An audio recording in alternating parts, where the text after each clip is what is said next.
Un système qui se centralise et qui se privatise peut-il encourager la participation citoyenne dans la gouvernance de la santé?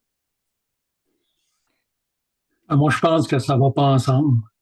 Euh, je me suis déjà fait dire par des dirigeants du réseau que c'est pas vrai qu'on va organiser un colloque d'échange et de discussion d'une journée avec des gens d'une communauté rurale pour se faire taper dessus pendant une journée de temps.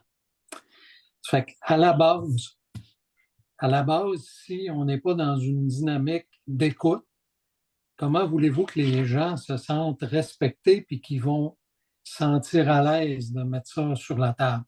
Actuellement, une structure centralisée, là, c'est pas tellement ça. Écoute, il y a des comités là, dans chacun des territoires.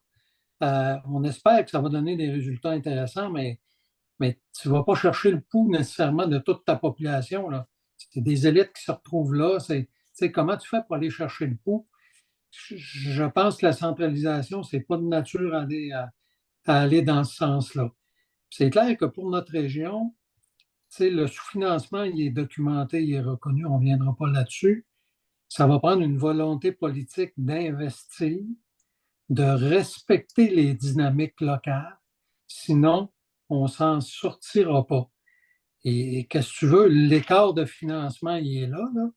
Il manque annuellement 350 millions juste en budget d'opération, etc., etc., là.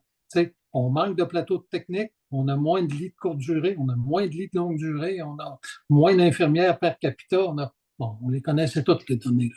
Fait que ça va, à un moment donné, il va falloir que le politique dise, on ne baissera pas les yeux, on va se lever à la tête, on va travailler avec les communautés et avec le milieu, on va se donner une vision, un plan, puis on va essayer de se structurer autour d'objectifs que tout le monde va partager. C'est là-dessus qu'on va travailler. Puis oui, ça va coûter un peu d'argent.